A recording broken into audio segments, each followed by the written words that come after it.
Hi guys, Josh here, and in today's video, I'd like to take a look with you at a Kickstarter campaign for an upcoming farming game I've been looking forward to for quite some time, Tales of Seikyu. The last time I talked about this game in a video, we only had a few screenshots, so even though the game had good ideas, it was really hard to form an opinion on it. But now there's a whole Kickstarter campaign and a brand new trailer, so let's take a look at it together. So as we go through the campaign and watch the trailer, I'm just gonna give you my first impressions on this game as someone who plays dozens of farming games every year.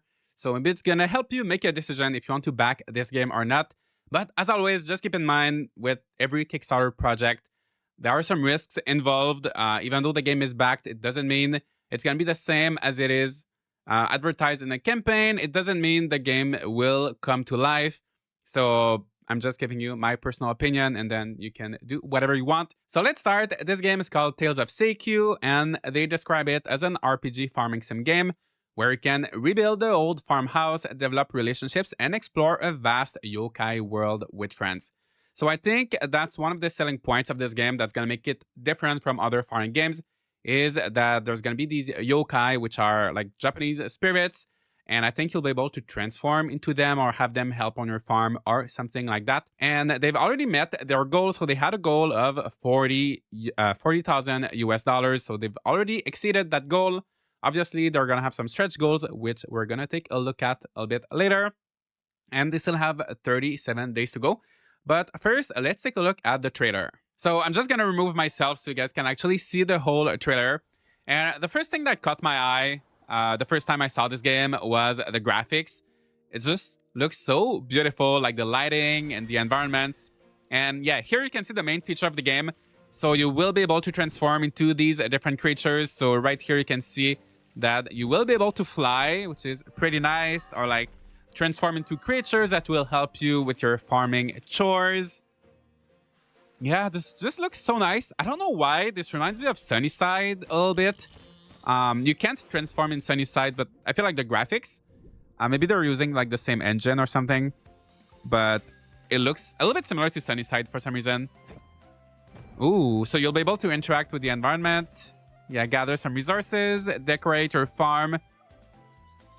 I hope they will add a grid for the decorating. It didn't seem like there was a grid, but I hope they will add a grid. Otherwise, it's kind of hard to decorate sometimes without it. There's gonna be some cooking.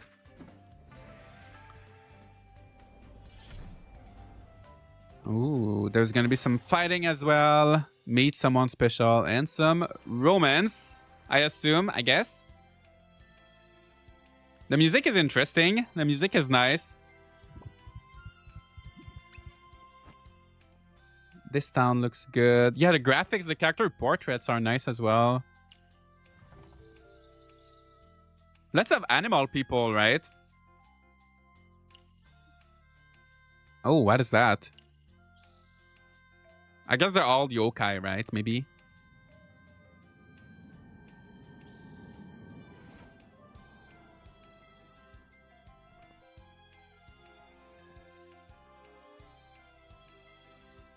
And I think that is pretty much it coming to Kickstarter. Yeah, it is already on Kickstarter. So what did you guys think? I think the trailer is very gorgeous. It looks like a very beautiful game, but it's kind of hard with the trailer to judge how the game is actually going to be like, because it doesn't show like too much like actual gameplay and everything like that. So yeah, that was the trailer. Now let's see. And yeah, the first thing we have is the stretch goals. So their goal was 40K. And next, with 80K, we're going to get a female protagonist. So I'm assuming, I don't know if there's going to be character customization or if you just choose like either male or female. So yeah, so that's going to be a stretch goal. And then you've got things like pet stores, establishment of a shrine, console and Switch platforms. I feel like this game, it looks so nice. I don't think this is going to run well on the Switch. Just a guess, just a wild guess. Maybe on the next Nintendo console, because I think in 2024 we might hear or see about the next console. But this game on the Switch, I highly doubt it, even with 200K. I'm very skeptical about that. But yeah, so we've got that, and then some ruins. More yokai, community chores, character customization is 400k. We gotta pay to get our character customization. I really hope. I don't know if they're gonna make it to 400k. That's a lot of money. I feel like consoles should be higher and character customization should be anyway. And then raising kids, 500k, and a tavern and stuff. So yeah, lots of stretch goals. So ultimately, I guess 600k would be their like last one. So let's see how they do, and let's read about the game. So Tales of Seikyu is a fantasy-style life sim RPG game set on an island named Seikyu. This unique world is home to numerous mystical yokai from various backgrounds. You can plant crops, craft ranching, participate in fishing competitions, and explore underwater ruins on the yokai island set in the Showa era. Build friendships, form families with the residents of the yokai town, support town development. So I like this idea of supporting the town development. Hopefully we can see the town actually evolve and evolve as you progress, kind of like in Sandrock, my time at Sandrock, and become a proud member of the flourishing mountainous Seikyu Island. So I noticed here they mention explore underwater ruins. So I don't know if there's a stretch goal here, this Seikyu ruins. I don't know if these are the same things or they're gonna have like additional ruins. But yeah, so there's gonna be some exploration. There's gonna be combat, I think we saw in the trailer. So I guess that's what you're gonna be doing in the ruins. And yeah, the rest is pretty much standard, like crops, crafting, wrenching, fishing, competitions. And of course, you've got the yokai. So there's going to be over 40 characters, including a lot of romanceable ones. Let me zoom in so we can have a better look at them. So we have Hephaestus, Musashi, Nyotengu, Odayui, Shuten, Sasaki, Yoni, Liliana, Yoji. And yeah, some of them, so these are like cat people. And then you've got Amabi or Amabie, like a bird people, bird person, and Torleon, like a sea lion, or please correct me if I'm wrong, something like that. So yeah, we've got like a good balance between like animal people, if you guys want animal people, and like actual like regular human people. And I think they will probably be able to transform into like yokai as well. But yeah, everybody looks gorgeous. Then we've got townies, and once again, there's a good mix. There's like a kappa. They're all like Japanese yokai. So if you guys know a lot about like Japanese folklore, you may recognize some of them. And yeah, there's gonna be more than that. So there's gonna be 40 in total. Then, as with any good farming sim, you're gonna have your own farm. And I'm wondering if they're gonna do anything different with the farming mechanics. I feel like that's one thing I've been craving recently. Like all farming games have the same exact farming mechanics, and I want to see something. I want to see some game do something new, try something new, take some risks, do something different. So let's see if they do that. So first, they talk about like renovating the farm, cultivating crops, animal husbandry. So that's all like normal stuff. You can see here, it looks very gorgeous. And there's going to be over 40 types of seeds. Not only can your harvests get exchanged for gold through trading, they can also be utilized for processing and cooking. The growth season of crops are determined by their characteristics. Only during the appropriate planting season will crops grow accordingly. Okay, yes. So nothing like very generic so far. We've got some crops, good selection here. Let me see if there's some stuff I've never seen in a farming game before. Celtis, I don't know what that is. Maybe it's just a different. I'm not sure. Tuna, that's red bean. Celery. I feel like celery is not in enough farming games. The dandelion. Ooh, dandelion farm. That's interesting. Platy cotton. I don't know what that is. Yeah, so we've got some interesting crops, and then we've got some like viney stuff. So we've got grapes, tomatoes, cucumbers, orange, lemon. So we've got fruit trees, orange and lemons. So far it doesn't seem like there's gonna be anything like really different in terms of farming. So if you're gonna do like generic farming mechanics, they have to feel right. Hopefully the controls are gonna be amazing. It's gonna be like smooth and like responsive and nice. Because a lot of farming games recently have very clunky controls. So yeah, if they're not gonna do anything special with the farming, the controls better be amazing. And then we've got crafting, so sprinklers, Crab trap, that is fun. Fish trap, that is fun. And then pickling, drying, so you're gonna be able to like process your crops. Scarecrows, mayonnaise maker, cheese box, sake. Oh, you're gonna be able to make some alcohol. Yokai boiler. Okay, that's interesting. A smelting furnace. Okay, so the yokai boiler is interesting. And then wrenching. So let me read quickly and see if there's anything different. Nothing really different that stands out with the wrenching. So we've got chicken, sheep, cow. Ooh, crested ibis, capybara. I love to see those animals. We got like 2 extra kind of fancier animals. So I guess that is good to see. Delicious food. And I'm looking at this food, and this reminds me of Harvestella. I feel like this game does look a little bit like Harvestella. And yeah, the food looks so delicious. Look at these mashed potatoes. Look at that beef stew, miso soup. Oh my gosh, the fruit salad, the cake, everything. Oh, the matcha cake. Everything looks so good. So I love a farming game with delicious looking food. So that is good. And oh, now we get into the interesting part of the game, the selling point of the game, shapeshifting into different yokai. The potent Kitsune bloodline will bless you with the power of shapeshifting. Whether in the formidable and destructive mature wild boar form, the agile and aquatic slime form, or the free-flying tengu form. So maybe there's going to be like 3 forms, basically, right? These shapeshifting powers will aid you in exploring the world of yokai more effectively. So you can swim as a slime, and yeah, fly as a bird. And yeah, that's interesting. Oh, vine yokai as well. Yeah, so that is interesting. I'm looking forward to the flying. There's not a lot of farming games where you can fly. And I feel like that's going to make exploring the world so much fun, especially as it feels like the world's going to be pretty big. I don't know if this game's going to be open world. Maybe we're going to get to learn about it a little bit later. And of course, there's going to be romance in this game. And they say here, regardless of gender, love is love. So there's going to be same gender relationship relationship in this game. And okay, so that is good. And you can invite your lover to move into your farmhouse and share your life together. And we saw earlier there was like a big stretch goal. I think it's like 500K or something. They will add kids to the game. Let me check the exact number. Yeah, 500K. So maybe there's going to be kids, maybe not.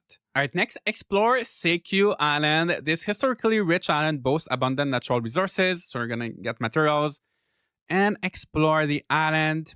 Get resources from enemies. The combat looks very fun. It looks very smooth and just satisfying to look at. Obviously, it's hard to tell with just like a GIF or like 2-second footage. But from what I'm seeing, it does look pretty nice. And the resolution is pretty low, but I think you can see here on the left, there's going to be like different types of weapons or like different types of equipment that you'll be able to have. Also, the UI looks very clean. I love the little map in the top right. And like, I don't know, everything looks very polished in terms of the interface. So I think that is good to see. They don't tell you too much about the combat, though. They really don't tell you too much about it or about the world. So I don't know how big it's going to be. Honestly, I would rather have like a smaller world than a bigger one. I want a small world filled with details and like filled with things to actually see and do and discover rather than a large empty world. So I hope they don't make the world like too big for no reason, especially in the farming game where you have to like go back home every night. It's kind of tedious when like you go like so far away and then you have to come back home and you spend so much time just traveling. So hopefully, I kind of hope the world is not too big. Then my favorite part, customization and build. With over 100 pieces of furniture, you can embellish your cottage or luxurious home to the fullest. So I love decorating. One thing I noticed in the trailer, and I think I mentioned it, but in the trailer, it didn't seem like there was a grid, which is nice because it gives you more options. But also sometimes it's really hard to decorate when there's no grid. For example, Rune Factory 5. So I hope they will give us the option to have a grid as well if you want to like place things more neatly. But I love how it looks. That's one thing I've been saying with this game. Like every screenshot, it just looks so beautiful. Yeah, I love all the little details and like the little towel and the food on the table. Yeah, this looks so nice. I love the Japanese style. And of course, you'll be able to decorate outside as well. Even like placing the buildings, like where you want your barn to be, you'll be able to decide that. So that is good. You can choose your outfits. And once we've reached the female protagonist stretch goal, I'm pretty sure they will reach that goal. The female protagonist will then be unlocked for players in future updates. So it's probably going to be just the male first and then the female after. We'll continually enrich the game with more customizable character content. You can purchase desired attire at the clothing store. All right, so that's the male one, female one. Everybody looks so good in this game. All the characters look so good. And then we've got the fishing. Seikyu is a haven for fishing enthusiasts. As it's surrounded by the sea, annually the island hosts a fishing competition that draws numerous connoisseurs and novices ready to showcase their skills or lack thereof, but eager to learn. So there's going to be various sources of water across the island. Expand your fishing catalog and prepare for the upcoming fishing competition. Yeah, I forgot this is an island, so I think the world is probably not going to be too big. I guess it's probably going to be like a reasonable size, I think. Yeah, there's going to be fishing. We don't know about the actual fishing mechanics, but it seems like it's one of the activities that's going to be like the festival. It's going to be like a fishing competition. The fish art looks good. But it's very like surface level, right? They don't tell you too much about the ranching mechanics or like the farming mechanics, the fishing mechanics. It's just all the explanations are very surface level, which I think maybe they don't want to go into too much details for the Kickstarter campaign. But I feel like if they want to make their game differentiate themselves from the others, I wish they would tell us a little bit more about like what is the actual fishing minigame going to be like.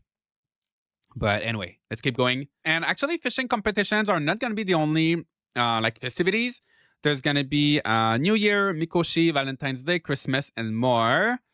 During this festive period, Seikyu undergoes a transformation. Oh, that is nice. Kind of like in Coral Island, the town transforms like around Halloween or Christmas. I know they have different names, but like during the festivals, they actually like there's decor all around the town. And I think that is so nice. My time at Senrock as well. My time at Porsche probably did too. I love games that do that. It just like really puts you in the mood for the festival. Hopefully they also have like some fun mini games and like different dialogues with the characters. So that is fun. And then there's going to be seasons, a staple of pretty much all farming games. I hope each season is going to be like a little bit different, not only visually, but in terms of gameplay as well. From what they're saying, it seems like the crops and the fish and resources are going to be different. And then there's going to be visual differences. But what I would love to see, I often mention this, but I love the old Harvest Moon games like Harvest Moon 64, where you could only go to the mine in winter. So if you wanted to get like some rocks or something, you had to get them in winter and you couldn't grow crops at that time. And like same in Back to Nature, or like Mineral Town, like the lake would freeze and then you would have access to like a separate, like a new mine in winter. I kind of wish for like something like that, you know, something that you can only do in specific seasons. I think could be fun instead of just like different crops. Otherwise, all of the seasons end up feeling the same, just with a different color palette. And then you're going to have some pets. You can treat them, customize them, and match your handsome pets with your own stylish self. I hope there's some festivals with the pets, like a little pet race or something. And then, okay, you're going to help people with some tasks. Next, they talk about the story. So if you guys want to read about the story, I will put a link to the Kickstarter campaign in the description. So feel free to check it out. I don't want this video to be too long, so I'm not going to read through all of this. But yeah, they just explained some of the lore and the story. And next, we have some casinos and taverns. So as you help the mayor develop and rejuvenate the island, you're gonna work on like the casino and like a hot spring, a tavern, and all of that. So hopefully there's gonna be like enough side activities and stuff to do. Hopefully they're not just decorative and you can actually interact and like do some mini games and stuff. And we've got some music. Ooh, let's just have it play in the background while we keep looking at the campaign. But yeah, it does sound pretty nice and relaxing. I hope they're gonna have seasonal tracks. That's one thing I love with farming games. Like just looking forward to the next season to see what kind of track is gonna play every day. And like I love when there's like a really catchy track I can listen to the whole month. And then, oh yeah, we've got the rewards. So depending on what tier you back the game at. So for $20 US dollars, you get early access game key, Discord role, and digital wallpapers. And I will say that's pretty good. And then alpha access, is $30, and then the rest is like extra, right?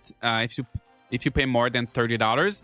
But that is actually really cheap for a Kickstarter campaign, because sometimes there are some games where if you want the alpha or if you want to play early, it's like $50, $60, $70, and it gets pretty expensive. But this one, $30, you've got, like, you can play as early as possible during the alpha. So it's gonna be a closed alpha. And then, yeah, early access, $20. I think these are really reasonable prices. Hopefully it still allows them to like reach as many stretch goals as possible. Because I don't know if people are gonna, like, usually most people just want to get the game or like the alpha and stuff.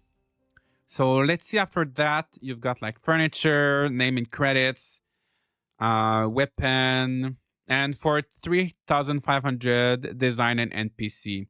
I feel like the other rewards are not as exciting as some other I've seen in other Kickstarter campaigns, but still, the base game is like pretty cheap. So I think that's the most important. That's nice. And you get the soundtrack too for $30. So that's actually pretty good. So then you can get a look at the Kickstarter exclusives like pets and armors and furniture and like the add-ons. So like some clothing, digital art book. And all right, next platforms: Steam, Switch, PlayStation, Xbox. Switch, I don't know if it's gonna happen. But yeah, they will be unlocked when they hit the stretch goal. Languages so far: English, Japanese, Chinese. And then with 1,000 backer, German, 1,500 French, and then 3,000 Spanish. And then you can learn about their team. Oh my gosh, they've got a pretty big team considering 1, 2, 3, 4, 5, 6, 7, 8, 9, 10, 11, 13, 14, 15, 16. Did I count that right? 1, 2, 3, 4, 5, 6, 7, 8, 9, 10, 11, 12, 13, 14, 15. Yeah, 15. I wonder where they're based. I think they're maybe like all around the world. I was under the impression the developer was based in China, but the Kickstarter thing says based in LA. But I don't know. Maybe it's a worldwide international team. And they started working on the game in 2021. Kickstarter campaign is now. Closed alpha access in April. Oh, so that's pretty soon. And early access at the end of 2024, which is also pretty soon. But they've been working on this game for 3 years already. So I guess it's already like quite advanced in terms of development. And yeah, thank you to everybody. And the risks, of course, as I said at the beginning, with every Kickstarter campaign, there are some risks involved. But yeah, that is the Kickstarter campaign for Tales of Seikyu. You know what? Just one last thing. I want to take a look at the developer, Ace Entertainment, see what they've done in the past. So they backed multiple projects. Wholesome Out and About. I'm looking forward to that one. But let's see what they created. Tales of Seikyu and Candy Disaster 3D Tower Defense. Okay, that one was unsuccessful. Let's see if they have like a website. There's so many companies called Ace Entertainment. You know what? I just managed to find the developer. So it's a game with ace.com. I think they like recently changed their names. So I think they are based in China. So, I mean, it doesn't make any difference, but I just love to know. Oh yeah, and they did finish their game, Candy Disaster. Let's see the reviews for that.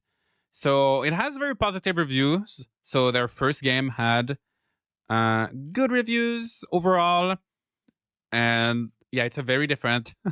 It's not like the kind of games we're looking for today, but okay, so it is not their first game. Let's see if they did some other stuff. They have a game in early access with mixed reviews. Trap Master, it's also something completely different. Okay, so at least it's not their first game. So yeah, that's one thing to consider. So here are my thoughts on Tales of Seikyu after looking at this campaign. I love the graphics. I think it's one of the best looking farming games, or like upcoming farming games. I don't think this is gonna run on the Switch. Like, I'm very skeptical about that, but it does look beautiful. And I love the idea of transforming into different yokai. So like, I love the idea of flying or like going in the water as a slime or like a boar to till your soil on your farm. So hopefully all of these mechanics are fun and well implemented into the game. But other than that, I've not seen too much that's really new or innovative, like the farming, the ranching, the relationships. Everything else seems pretty generic, which is fine. But yeah, I'm just not like over impressed. But let me know what you guys think of Tales of Seikyu. Are you interested in this game or not? Will you be backing it on Kickstarter, or are you going to just wait until the full release? Let me know all of your thoughts in the comments. And if you'd like to discover more upcoming games, then this one, I did upload a video yesterday about 10 upcoming games I'm really looking forward to in 2024. So feel free to check it out. Leave a like and subscribe for more content like this, and I'll see y'all in the next video.